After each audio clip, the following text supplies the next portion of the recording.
a Fernanda Torres foi muito elogiada pela crítica internacional pela atuação dela, né, Flávia? É impressionante a repercussão que a atuação dela causou nos críticos de cinema.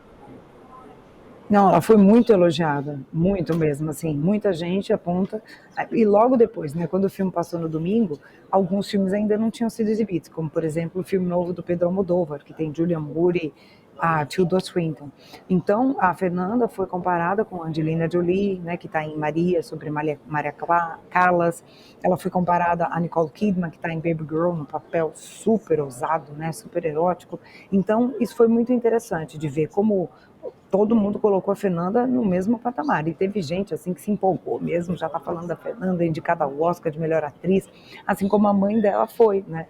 O Central, que foi o nosso último filme representando a categoria de melhor filme estrangeiro. Então imagina se isso acontece. É difícil esse páreo, porque você vê, só as que eu sei aqui já são 4 atrizes aí que estão nessa vaga.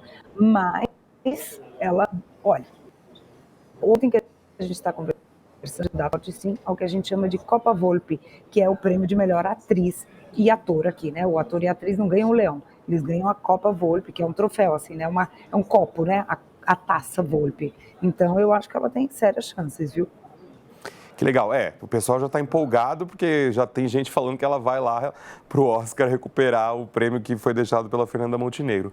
Agora, a Sala Digital também mediu as buscas relacionadas a esse filme especificamente, porque como a gente falou aqui, na segunda-feira só se falava disso, era todo mundo impressionado com a repercussão do Ainda Estou Aqui.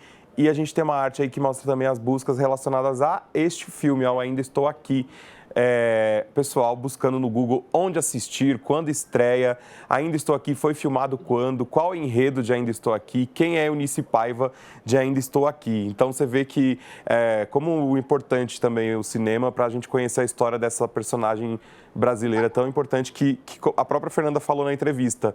Ela era a única dessa família que não era tão falada, a única pessoa que teve uma história tão rica e que era a pessoa que menos era conhecida da família Paiva, né?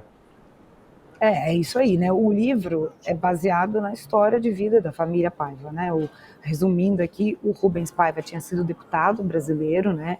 Federal. Ele foi cassado quando a ditadura militar foi instalada em 64, ficou um tempo exilado com a família e voltou para o Brasil, para o Rio de Janeiro. E aí ele estava trabalhando só como engenheiro.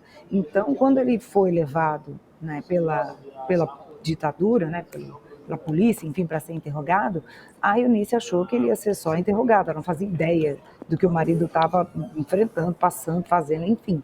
Ele nunca mais voltou. Isso é histórico. O filme não vai te contar o que exatamente. Claro que muita gente não conhece a história, mas o filme ele conta principalmente como ela reagiu, que foi isso que a Fernanda falou. Então, ele se tornou muito famoso, foi um dos desaparecidos da ditadura, assim como o filho da Zuzu Angel, né, o Stuart, o jornalista Vladimir Herzog, entre tantas outras pessoas.